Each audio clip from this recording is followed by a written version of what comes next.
কি আমাদের অভিযোগ। আর তৃতীয় হলো সভাপতির বিরুদ্ধে অভিযোগ দিয়েছিল, সভাপতি অভিযোগের পরের দিনই রিজাইন করে চলে গেছে, নতুন করে কমিটি কনস্টিটিউট হয়েছে। তাই যদি হয় তাহলে কেন প্রশাসক বসাতে হবে? আর হজ অ্যাসোসিয়েশন এজেন্সিজের সারা বাংলাদেশে প্রায় 1.5 লক্ষ মানুষের হজ ম্যানেজ করে, সকলে মিলে হজ ম্যানেজমেন্ট করাটা রাষ্ট্রসহ এজেন্সির দায়িত্ব। যেহেতু এজেন্সির মাধ্যমেই মানুষ টাকা পয়সা দিয়ে থাকেন, সেই জন্য এজেন্সির এখানে বড় দায়িত্ব রয়েছে। এটি ম্যানেজ করার ক্ষেত্রে হজ এজেন্সি, সরকার, ধর্ম মন্ত্রণালয় সকলে মিলে সঠিকভাবে আমরা এটা পরিচালনা করতে চাই। সরকার কর্তৃক নির্ধারিত যে প্যাকেজ আছে, এই প্যাকেজের মধ্যেই আমরা এটা নির্ধারণ করতে চাই।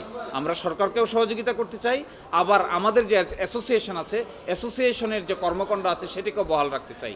এই রায় আজকে দিয়েছেন, প্রশাসক নিয়োগ প্রক্রিয়াকে অবৈধ করেছেন এবং আমার মতে এরই মাধ্যমে হজ সুষ্ঠুভাবে ব্যবস্থাপনার রাস্তা স্পষ্ট হলো। সানবিট সব দিবে সামাল। সানবিট ম্যাজিক প্রেস ডিশওয়াশিং এর মাথা ঘোরানো সলিউশন। আবের অফিসে যে প্রশাসক নিয়োগ দেওয়া হয়েছে তা অবৈধ ঘোষণা করা হয়েছে এবং একই সাথে পূর্বের যে কমিটি ছিল সেই কমিটিকে বহাল করা হয়েছে।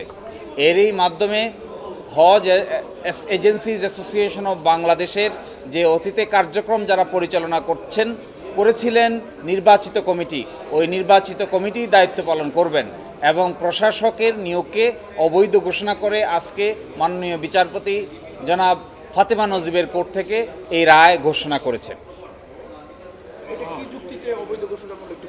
এই যুক্তি হয়েছে তাদেরকে যে সকজ নোটিশ দেওয়া হয়েছিল, এই সকজ নোটিশে তাদের বিরুদ্ধে কোনো অভিযোগ দেওয়া হয় নাই। দ্বিতীয়ত যুক্তি হলো, সভাপতির বিরুদ্ধে একটি অভিযোগ দিয়েছিলেন, অভিযোগের সাথে সাথে সভাপতি পদত্যাগ করে চলে যান এবং তাও বলেছিলেন যে 3টি এজিএম নাকি করা হয় নাই। আমরা দেখিয়েছি যে হাইকোর্ট ডিভিশনের আদেশের ভিত্তিতে 3টি এজিএমেই আমরা সময় মতো করেছি, হাইকোর্ট ডিভিশনের আদেশের বাইরে আমরা যাই নাই। এই সমস্ত যুক্তিকে গ্রহণ করে মাননীয় হাইকোর্ট বিভাগ বলেছেন তাহলে প্রশাসক নিয়োগের যে আদেশ এটিকে অবৈধ ঘোষণা করা হলো এবং এর কোনো কার্যকারিতা থাকলো না। তাহলে কার্যক্রম পরিচালনা করবেন অতীতের যে কমিটি ছিলেন নির্বাচিত কমিটি, এই নির্বাচিত কমিটিই কেন্দ্র সহ সারা দেশে দায়িত্ব পালন করবেন, এই মর্মেই আজকে ঘোষণা দিয়েছেন হাইকোর্ট বিভাগ।